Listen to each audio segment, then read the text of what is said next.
Good evening, everybody. Simon here, Explosive Action, and I am back with another DVD and Blu-ray update for the month of October. Big pile here. It's crept up pretty quickly, so let's get through it as quick as we can. Let's get going.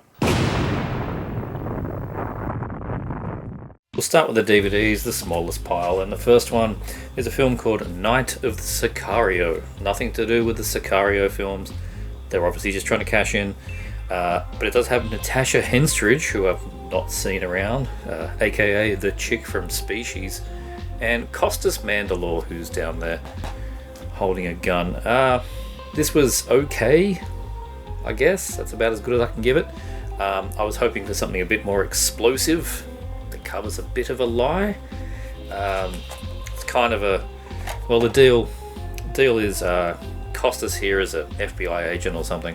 He is shepherding two people that have got information about a drug cartel, keeping them safe to tell their story at the hearing, and they get shot at. He gets distressed and tries to keep them safe. Takes them too far to get to the safe house. Takes them to this lady's house, and she runs some kind of old folks home. I don't know. Anyway, he says, "Can I dump them here? I'll be back soon." Yeah, okay, fine, keep them safe. And of course the bad guys show up, and it turns into kind of slow hunt and peck thing, like trying to find them around the house, and it's just, I don't know, it just wasn't that exciting. She had this permanent look on her face of being just befuddled, and yeah, it's a bit of a bait and switch with Costas. And the other guys, like the bad guys, were just the most token sort of Mexican cartel drug bosses you've ever seen, like straight out of the playbook. So anyway, yeah, Night of the Sicario. This one I haven't watched. There's many here I haven't watched, but that happens each time. Bad Samaritan. Pick this one up for $5. I'll buy anything for $5, and I'll buy anything with David Tennant. David Tennant, one of my favourite in the modern Doctor Who era. I thought he did a good job. And here he is holding a shovel, looking particularly evil. And yeah, that's about all I know about it. From the producer of Independence Day, I don't know. That could be anybody. But yeah, it says things go wrong, and things go wrong and involve the police and involve him with a shovel and knuckle-chewing suspense. I think he's going to do some pretty bad things. So anyway, for a $5, I'll give a go with Bad Samaritan. The trailer looked pretty cool, so see how we go. This one was cool. I actually enjoyed this one quite a lot. Unrest. I found this one on eBay. I think it's one of the After Dark Horror Fest films. So it's actually, it's sort of like, 2007. There you go. Might even be a little bit earlier than that, 2006, 5. This was a good little modern indie horror. And what's her name? I assume it's Corrie English. I'm not entirely sure. But the leading girl in this, worth the price of entry. Very, very, very, very nice. But yeah, it's a film about medical students working on bodies in the morgue. So it's got a very clinical feeling, a bit like the German film Anatomy. A bit of comparisons there. But then it gets into sort of Ring territory, where this particular body died of unnatural causes, and they keep seeing sort of images and people getting possessed and spiritual, spooky things going on, and they start to the main girl starts uncovering how she died, who she was, how she died, all that kind of thing. People getting picked off by something. Pretty gory, good fun. I enjoyed it quite a lot. Unrest. Don't remember who else was in it. Nobody I particularly recognised, but anyway, it's fine. Unrest, worth checking out. This Australian disc was kind of difficult to get. Not sure there's any on eBay at the moment. Keep an eye out. But yeah, you can get a Region 1, and I'm pretty sure it's in the After Dark Horror Fest series, so Unrest recommended. There was a Eastern Eye I didn't have that I actually wanted. I didn't realise this. It's called Score. When's this film from? 1995, so it's modern-ish. Not really. 1995. That's actually quite a long time ago now. Oh, I'm getting old. Anyway, yeah, Japanese Reservoir Dogs is how they're describing this one. So Yakuza, Reservoir Dog style. Yeah, that kind of thing. Just cigarette chewing and guns blazing. It's going to be awesome, I think. Looking forward to this one. And it's quite an old Eastern Eye release. This would have been. It's still got the AV channel logo on the back. They haven't existed in 15 years. So yeah, we're looking like 2005 kind of release. It was new and shrink, and that shrink had stuck to the spine because it had been stuck in the shrink that long. So I should recase. But anyway, yeah, happy to get another classic era Eastern Eye to the collection that I didn't even know was a thing. So yeah, cool. Score.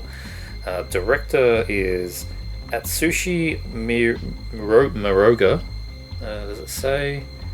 No, it doesn't particularly mention what else he has done, but yeah, I assume this will be a good one. Score.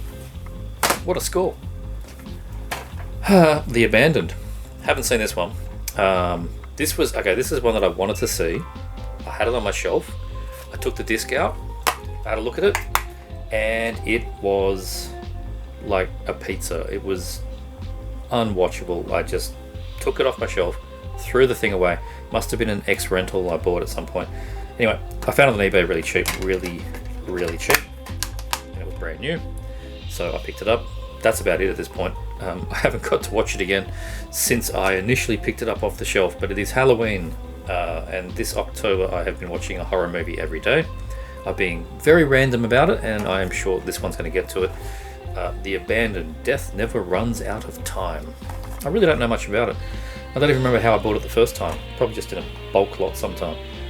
40 years to learn the truth, 24 hours to survive it. I don't know. It just looks good. The Abandoned. It's got a scary, bleeding-eyed doll.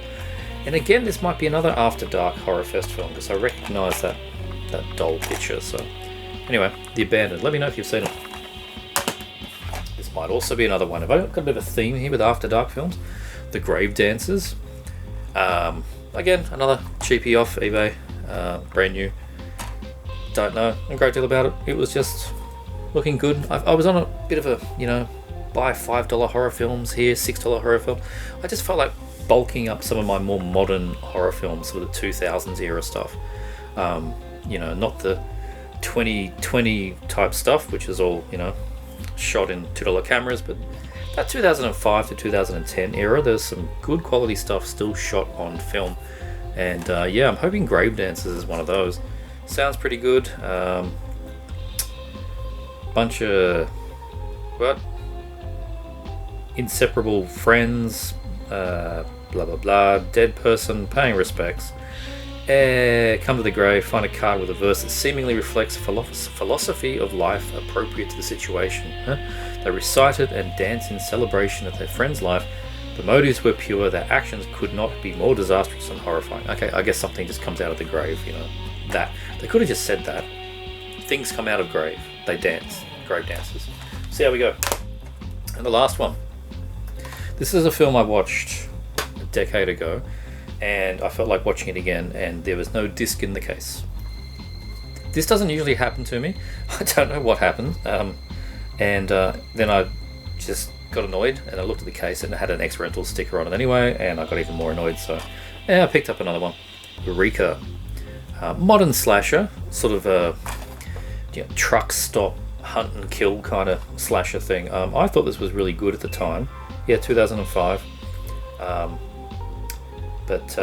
Yeah, it's been probably since about 2005-06 since I last watched it, so I don't have much memory of it. I just remember it being good and wanting to watch it again. So yeah, Rika, modern slasher, a good bloody time in the desert. Rika. Moving on to the first Blu-ray pile now, we start off with No Man's Land, The Rise of Rika. So this is Rika 2. No, never seen this one. No idea. I thought when I found Rika, this one was coming up, and I looked it up, and yes, it was a sequel. So okay, cool. That one wasn't on Blu-ray, but this one was, and it was the same price to get the Blu-ray as the DVD. So here we are. I don't usually like mismatching, having one on DVD, one on Blu, but whatever, I'll survive. Yeah, trapped between the living and the dead again. So it looks like it's in the desert again. could be very much the same kind of thing over and over. Like its predecessor, Rika 2 is an extremely entertaining and gory ride, one of the more enjoyable horror flicks of 2008. I've forgotten how to speak a bit tonight, it's been a very long week. Anyway, yeah, No Man's Land, The Rise of Rika. That's the simple Blu-ray disc in there. It's on 21st Century Pictures. I don't know if they're still around anymore. I don't hear anything about that label, Australian label. But yeah, there we go. See what it's like. If you've seen either of the Rika films, let me know what your thoughts. Wow, this has taken forever. This is one of those big tick off the when is it going to get a HD upgrade. Alone in the Dark, that obviously was 86 or so, 82. Jeez, I didn't realize it was that old. Love that classic artwork. It's been copied so many times with that kind of image, somebody holding an axe, something in the distance. Copied many times. Love this. Yeah, great film from 1982. Donald Pleasance and Jack Palance, Martin Landau. It's a bit of a real ticking off the proper actors who are somehow have all ended up in this kind of horror slasher film. But yeah, it's a really, really good one. I think most people watching this have seen Alone in the Dark. It's not the Uwe Boll film, of course. But yeah, finally on HD. It comes in a slipcase, which has this custom artwork as well. I thought that was terrible. You're just not going to beat that classic poster art, so I just filed the slip in a box. So yeah, Alone in the Dark from Shout Factory. Really, really cool to have an upgrade on this finally. Like this year and last year, there's been so many cool upgrades and first time evers on Blu-ray. We are really in the second golden era, I think, of home entertainment. Elvira. Why did I not have this? I don't know. I was pretty sure I at least had a DVD. I know I did at one point. I think what happened, there was a company that was going to put this thing out on Blue. I think at the time then I got rid of my DVD. And something happened and that company never did release it on Blue. Stuff happened, then the rights changed, and I think there was a crappy Australian DVD, and then a Blu-ray finally came, which might not have even been Arrow. I think someone else did it, and I don't know, I just got annoyed, sort of didn't do anything for ages. And now I waited for it to drop in price on Arrow. I trust their release. And here we are, Elvira, absolute classic. More comedy than horror, obviously. It's a proper 80s staple. When is this thing? 19... Don't tell me the year of the 2002. That's like the reissue, remaster or something. I don't know. 1988. Yes, more double entendres than your average carry-on movie. That is exactly right.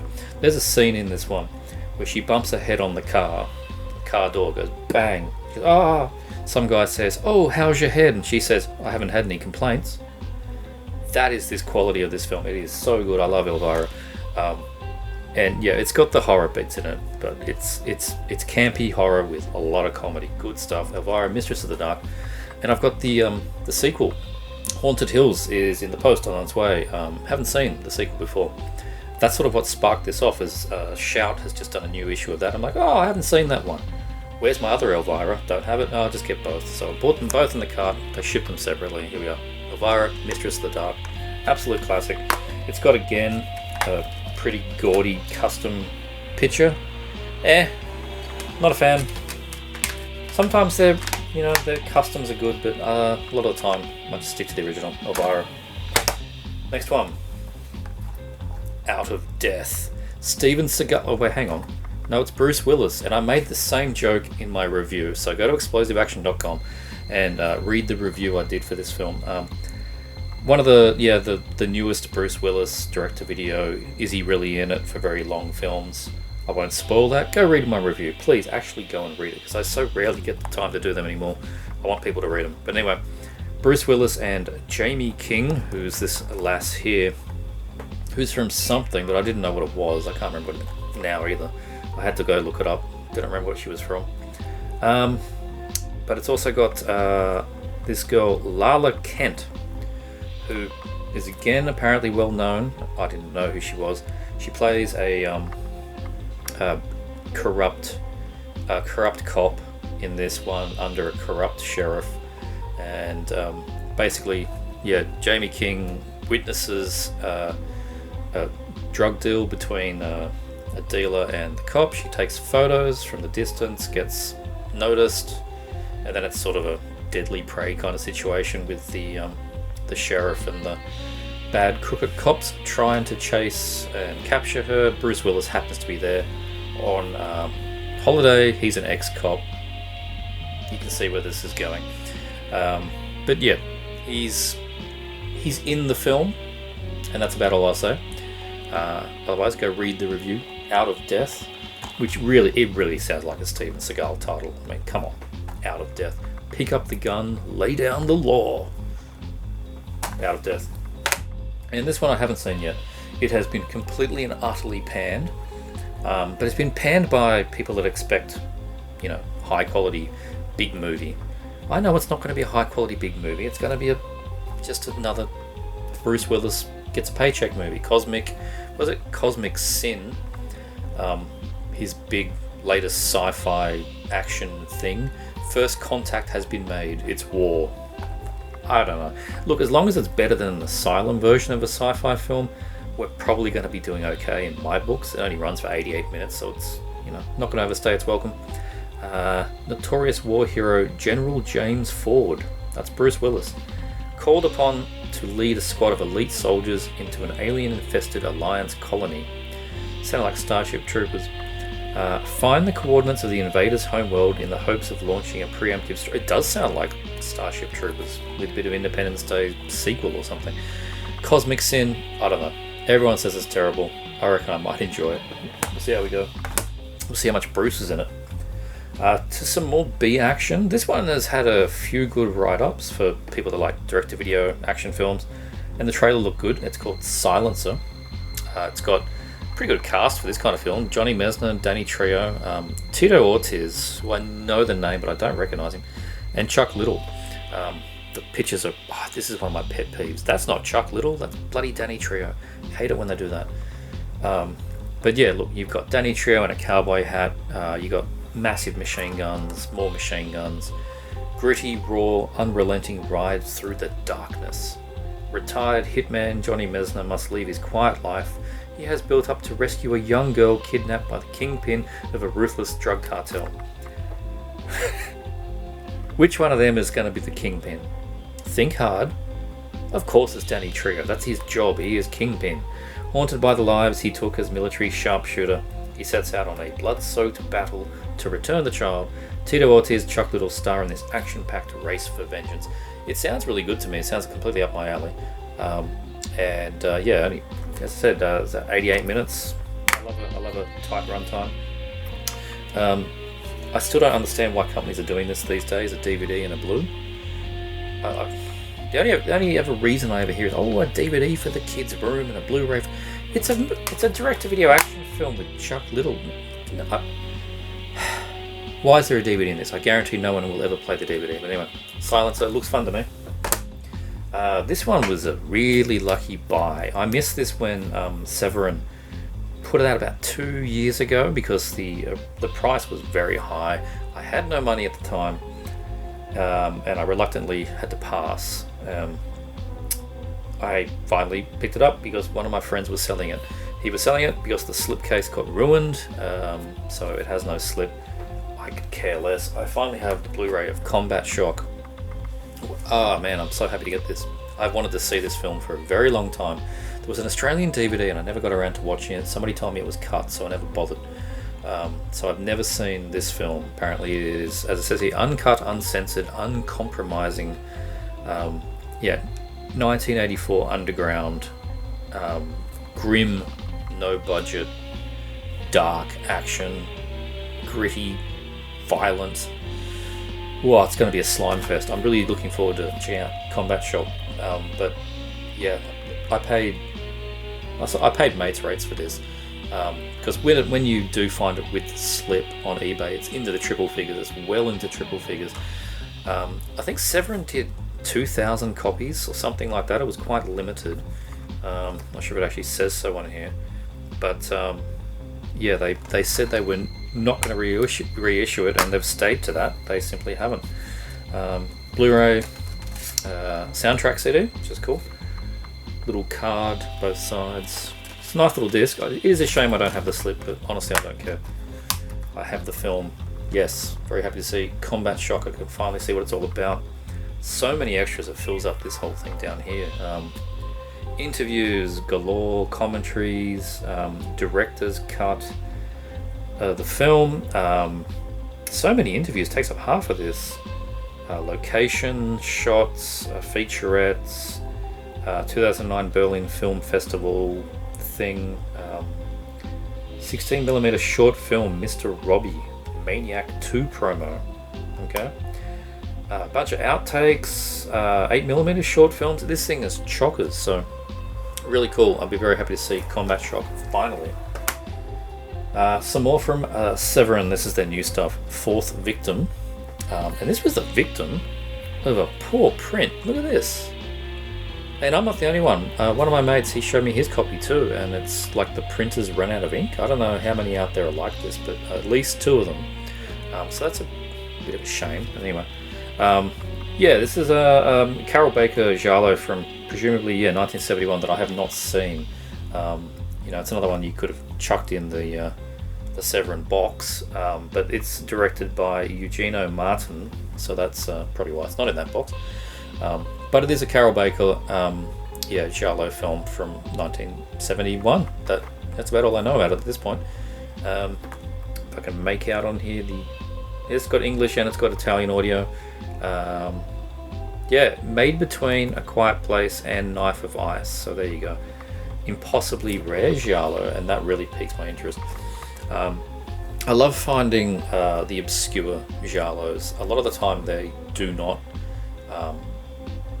hold up, or like they probably never did hold up, but you know, the chase for a lot of these is better sometimes than the watch. But for this one, it's got Carol Baker, so I presume it's actually going to be pretty good. The Fourth Victim, very, very cool. Keen to see that one. And this one's, I think this is the first time on disc. I do not recall there being a DVD. Pretty sure it went straight from VHS. This is Midnight from 1980 on the dot. This was a Category 3 nasty film from the UK. Section 3 nasty, I should say, video nasty. So it was banned, and that's how it got a bit of notoriety in the UK for just being a banned film. This is from John Russo, who co-wrote Night of the Living Dead. So, never seen it. It's been on my list to see it for ages. The Australian VHS looked like that, but I never got a chance to see it. So, yeah, it's got John Amplas from Martin is in this. Martin's a great movie. Lawrence Tierney of Reservoir Dogs. And it's produced by Sam Sherman, that did Dracula vs. Frankenstein. So there you go. Also released as Backwoods Massacre. Yeah, sleazy slice of exploitation. Midnight. Very, very keen to check this one out. Should that make it in this October run? Got 15 more days to go. Good chance it will. This one did. This was tonight's movie. The Projected Man. From 1966, yeah. This wasn't too bad. It was a little bit derivative,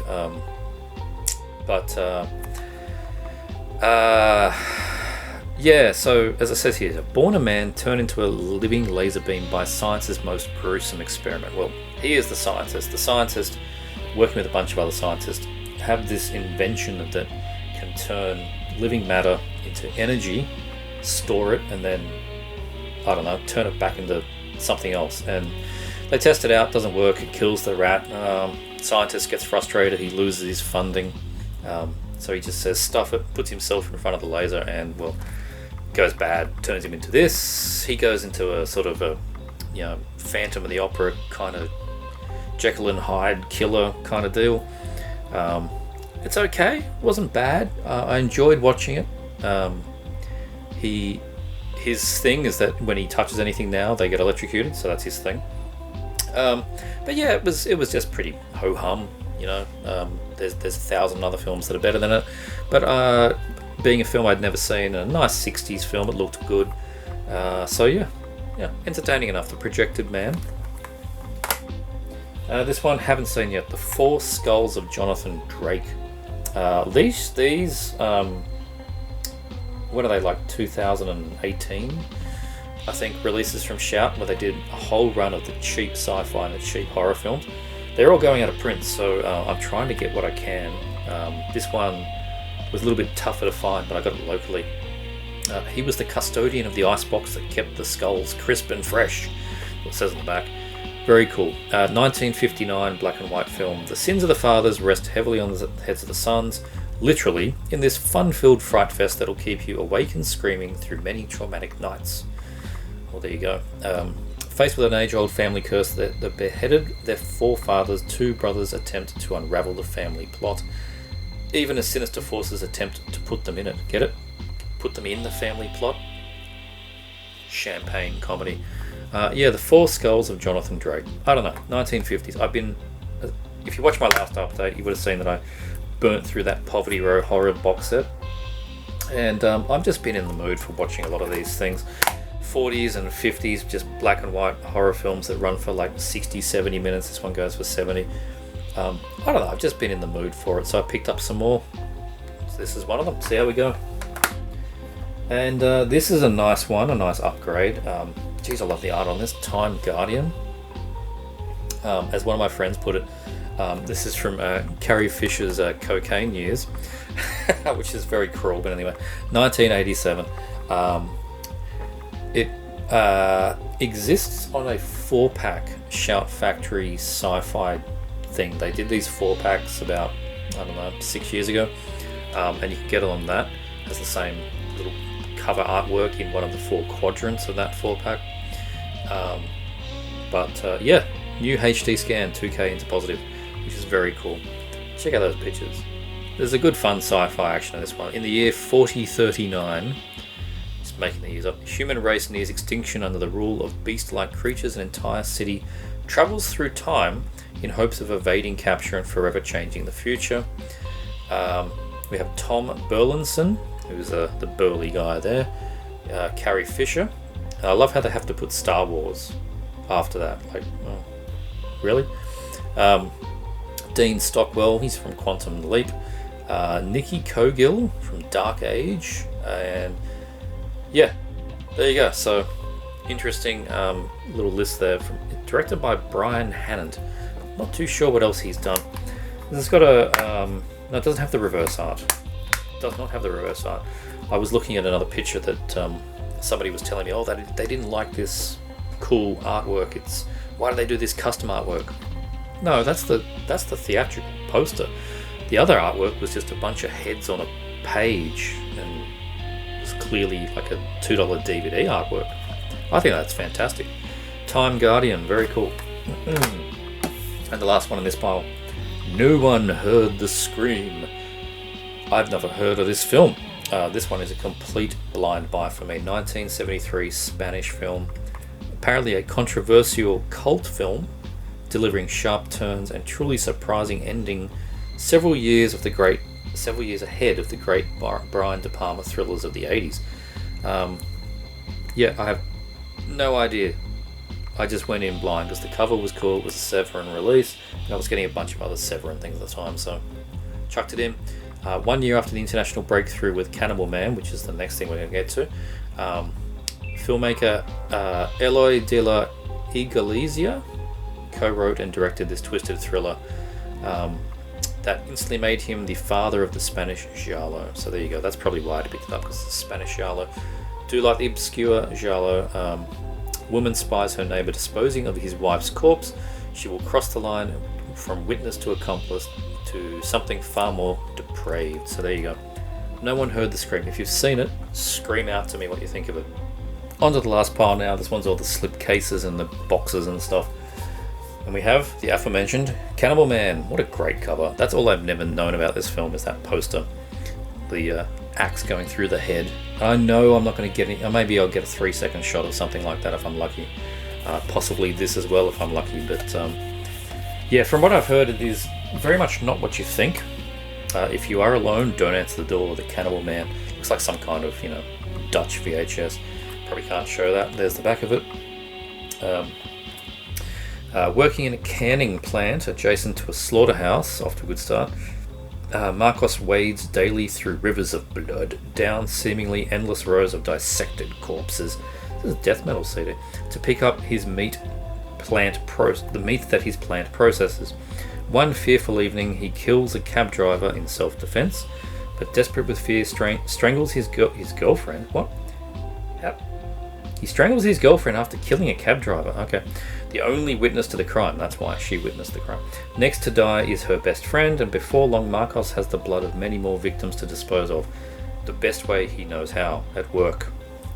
So he probably isn't going to be eating anything, but should probably just be called Butcher Man. Who knows? I will find out, but I'm actually really keen to check this one out. Awesome. Yeah, Cannibal Man. If you've seen it, let me know what you think. And this is a pretty rare one, I think. I had never even heard of this until 88 chucked it out. The Doll of Satan. What a great title. I've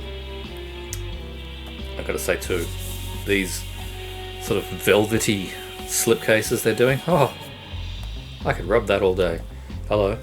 After her uncle dies unexpectedly, Elizabeth Balaginon inherits his sprawling castle. The walls are crumbling, electricity doesn't work. There's a fully equipped torture chamber in the cellars, but the interior decoration is the least of her worries. A black-gloved killer, Charlo, haunts the halls at night, and even worse, the tales she's been told about the castle's ghosts might not be stories at all. Sounds like a supernatural giallo, and then it says here, part giallo, part modern dress gothic. What a combination. That's got to be a winner, surely. But yeah, never seen it. The Italian Locandina poster looks pretty cool. I like that a lot. La Bambola di Satana. I mean, you can work that one out even if you don't know Italian. That's great. Chock full. There's the disc. The posters. Does anybody usually hang up their 88 film posters? They're really nice, but not a thing I'm going to hang up. I'm curious if anybody ever does. And a very hard to get out booklet, which has got this picture here. So there was a Blu-ray before this put out by Twilight Time, which I remembered after this was being announced. I'm like, I haven't heard of that film, and I went and looked it up and went, oh, I remember seeing that for sale and never picking it up. Oh, that's a nice photo, right there in the middle. That's probably what you call centerfold. Anyway, the Doll of Satan. Be cool if there was an actual doll in it, but I presume the doll might mean a dolly lady. We will find out as I watch Doll of Satan. This one's good fun. The lamp made a lot of people happy when this one came on Blue. Vinegar Syndrome did the absolute correct thing by making this the poster, or this the slipcover artwork. This is what everybody knows. This is the correct one to use. Look at that embossed logo. Fantastic. Make a wish if you dare. And then you've got this body here that's sort of gloss. They know how to do their slips. So good. Underneath is the same, though you can. For those people that know the film by the other title, it's also called The Outing. And they've used that poster artwork there. It was released on VHS here as The Lamp. Had a really cool lenticular lamp on the VHS box, which was really cool. Very, very good fun 1987 film. It's pretty cheesy. I was talking to my buddy Extra the Mutilator. He doesn't care for this film, and he said it felt a lot like Necromancer. I'm like, bang, that's exactly what this feels like. Necromancer and The Lamp, interchangeable in a way. Really good fun. These annoying brat kids wake a genie of the lamp, and all hell breaks loose. Things go bad, bodies, all the usual stuff you expect from an 80s film. I thought it was a lot of fun. So yeah, I know I'm not alone in that one, because this thing's flying off the shelves. So there you go, The Lamp. Definitely worth checking out. This one, I was disappointed. I'll actually say I was disappointed with this. The first film by Francis Ford Coppola, Dementia 13, wasn't that great. It's okay. It's just very slow and mundane. I don't know. It started off okay. It says here it's the quintessential gothic horror. Nothing quintessential about this. Widow deceives her late husband's mother and brother to thinking he's still alive. She accidentally kills him. Well, he has a heart attack in a boat. He doesn't have his pills. She can't be bothered saving him. He dies. She's like, what do I do? Because I really want his money. And does all kinds of stuff to try and secure the inheritance. But I don't know. It talks about an axe-wielding thing roaming the grounds, but it's... I don't know. It was a little bit tedious for me. I'm very glad that it exists on a nice blue. It looked great. I know this has usually been treated badly, and perhaps one day I'll watch it again soon. It's on the Vestron releases, so it was incredibly cheap. The latest Vestrons, like since about like number 20 with Wraith, no, with Little Monsters. I think it was starting with Little Monsters, number 19. These things have been like $20 Australian, so God knows what they are in the US. They must be like a tenner at Walmart. These things are so cheap. And they come in really nasty, cheap eco cases too, so that's where they're saving some money. Here's a thing I don't usually do, because I can't use these. Anybody want a digital copy? There's your digital copy. It's only going to work in the US. Did you claim it? Let me know, because I can't use them anyway. And yeah, so as I said, it was okay. I'm glad to have seen it. He certainly went on to direct better films than this one, Dementia 13. This is one that many have raved on about. I believe many have seen it, and I certainly have not. But I'm keen to check it out. Death Screams, with possibly one of my favourite slipcovers of the year. How cool is that? And this is the wide release. You go to Amazon and order it, you get this. If you go, we can't now because they sold out. If you go to Arrow, and I'm going to have a complaint about them soon. If you went to Arrow at the time and bought their custom, you got a slip that had this artwork, and that's pretty cheesy, and it didn't do anything. So I mean, you'd think that this would have been the main artwork, and the the fancy one that goes upsy downsies would have been the special pay us extra money artwork. But anyway, yeah, Death Screams. Razor sharp machete wielded by a madman cuts through the night, leaving dismembered bodies scattered about. Sounds brilliant. Police are baffled by the sadistic killings and helpless to stop them from happening again. What was once a small, quiet town is now engulfed in fear, terror, and shock. The blade is being sharpened again. A group of college students, unsuspecting of the brutal killings, are planning a party. The deranged killer is planning to have a party of his own. Join him, or if you dare. Proper 80s slasher sounding stuff right here. Death Screams. Shit. That's hilariously bad. Oh man, that is so funny. He wants your body in pieces. You get the Blu-ray, and you get a booklet. Booklet's got all stuff about the film, which is always nice to read. And you get an art card for something else coming out, and their bloody streaming service that they've got coming. It's got all kinds of extra bits and bobs on here.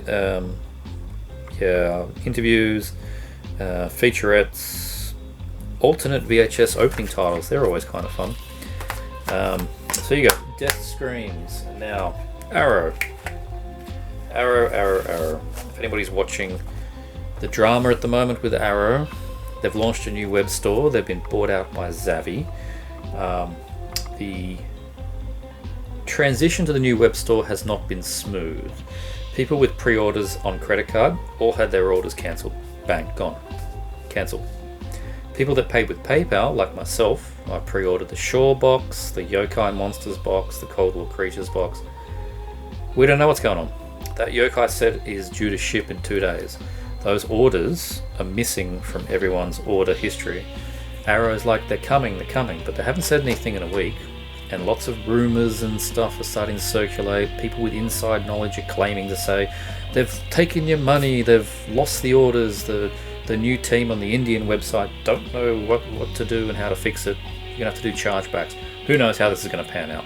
Hopefully in my favour. But anyway, that's Arrow. But this is Death Screams. I'm going to check that out. New one from Eureka.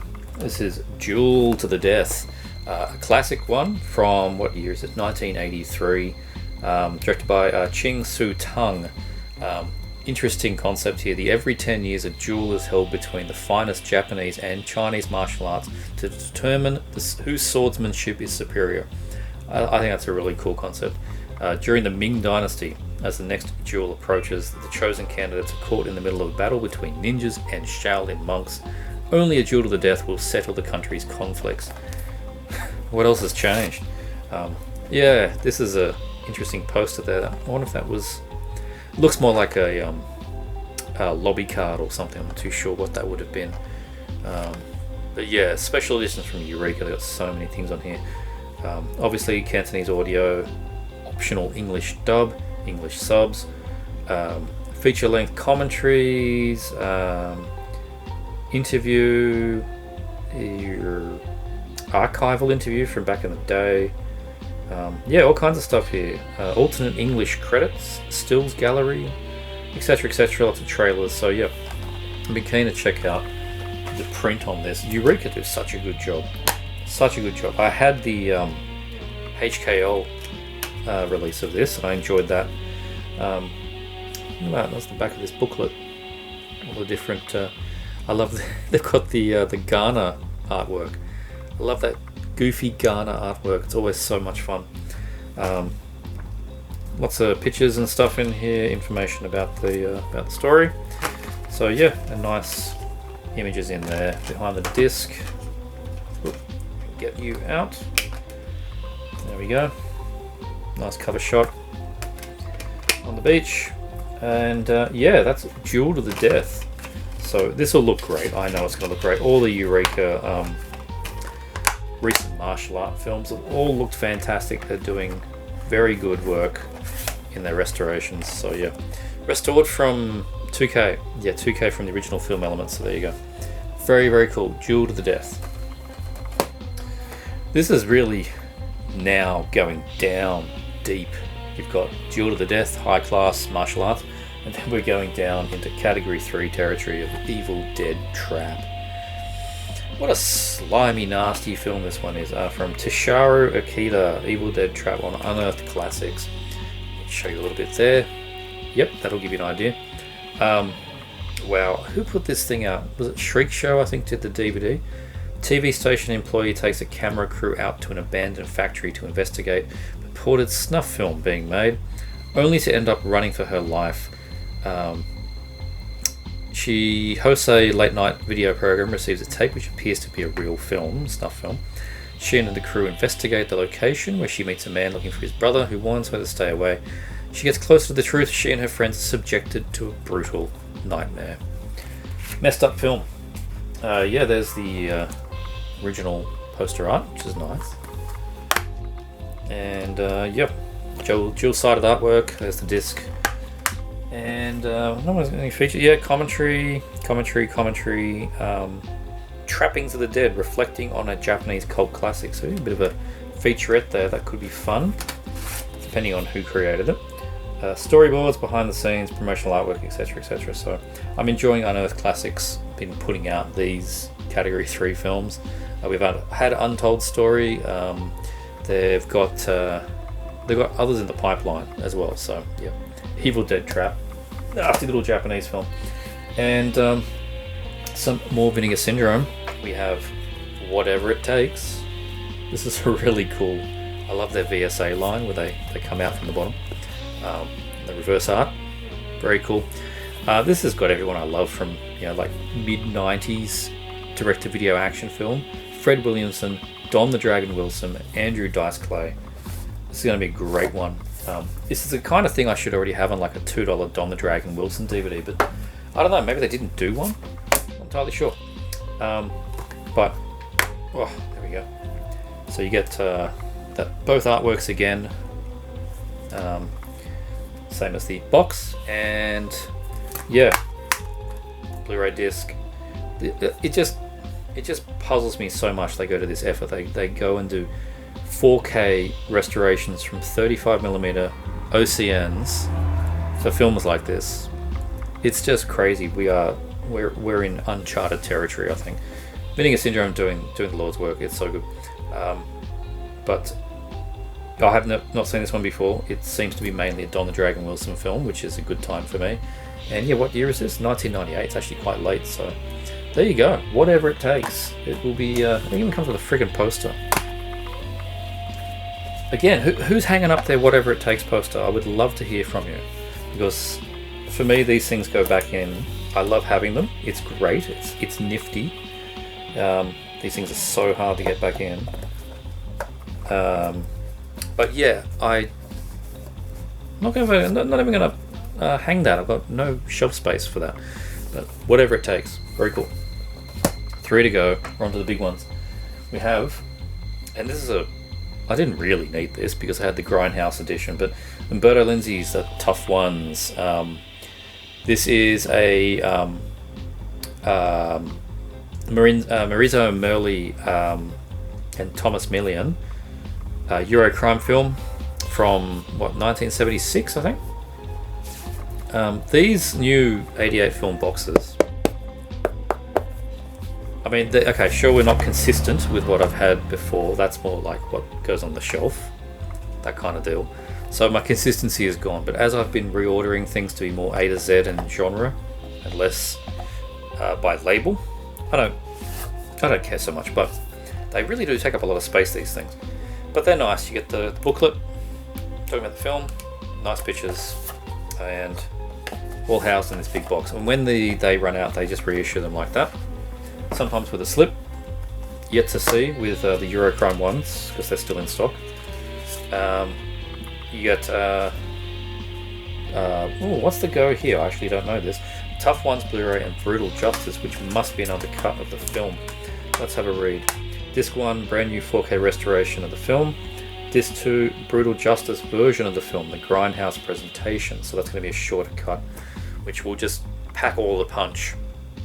So yeah, Umberto Lenzi film. So we're going to get sleaze, ultra-violence, brain-blasting action thriller. It has been a little while since I watched my last blue of this. Probably about 4 years, I think, when it came out. So due for a revisit. I'll see if they've done a new print. I imagine it's very similar. Anyway, The Tough Ones, very cool. 2 to go. And I believe these are sold out. Not too sure. No, I don't think they are actually. Robotrix, I'm pretty sure, is still up. Robotrix. So 88's been doing again these ridiculous boxes for the Category 3 line that they're doing. There you go, Category 3. So this is a crazy, fairly mental Amy Yip film from 91. Okay, so this is proper in the Hong Kong exploitation time. High octane, fast and furious science fiction romp with glorious action sequences and a bonkers plotline, incredibly bonkers. Evil inventor transfers his mind into that of a powerful cyborg. He becomes a murderer and a rapist. But when one of his victims, police officer, becomes a super robot, Eve 27, she teams up with an android sidekick, Amy Yip, and together they seek to bring the criminally insane scientist to justice. Crazy mix of Terminator, Power Rangers, and Robocop. Robotrix. Just nuts. I had this on a Fortune Star disc, and it was not on my list of things I was expecting to get an upgrade for. But this is really proving my point that anything and everything is coming out now. This kind of film would not have come on Blu-ray 10 years ago. Here we are now. I mean, and not at all with the got to cover that with the very rude art card collection. It's Category 3 after all. And yeah, just a disc and the whole booklet here, which I bet has got very little I can show. I can show some stuff. Lots of stuff about the film, some photos. Yeah, I can just about show that one. There you go. Ooh. Very, very fun, delirious film. There's a poster in here too, but I won't get that up. Robotrix in a ridiculous box set from 88 Films. Amazing. And the last one, I'm so happy this has got a really, really nice upgrade. The last Blu-ray was really good. The first Blu-ray was terrible, and it's had some pretty average DVDs over the years, but This is going to be the definitive set. Amazing. This is Riki-Oh, the story of Ricky. One of the most notorious Hong Kong 90s crazy films. What year? 1992. From director Nam Nai Choi from Erotic Ghost Story, The Seventh Curse. And if we get a Seventh Curse Blu-ray, that will be nice. This is a completely mental, over-the-top, gory action film. It is based on a manga, and it is a filmic manga. Like, they have just filmed the manga. Whenever he punches somebody, it's just an onslaught of gore and violence because it's a manga. It's a manga in pictures. Get the thing out of this tight box. There you go. There's the original poster art, I suppose. I guess it would have been. There'd be Category 3 logo, and that glorious scene there when he's fighting in prison. For those that haven't seen it, set in the year 2001, the future, where all correctional facilities have been privatized, martial artist Ricky finds himself victim to the corrupt system where he is found guilty of manslaughter of an infamous crime boss. Once in jail, he must fight for his own survival where he's thrown into a world of enemies vying for his blood. Based on the Japanese manga, this cinematic adaptation follows closely in the footsteps of a host of brutal prison dramas like Brute Force, Escape from Alcatraz. Yeah, there is a lot of Escape from Alcatraz in this, and Scum, but is delivered in its distinctive Hong Kong style powerhouse punch. Such a powerhouse punch. When he hits anybody and just goes straight through them. You need to see this. If you haven't seen it, you got to see it.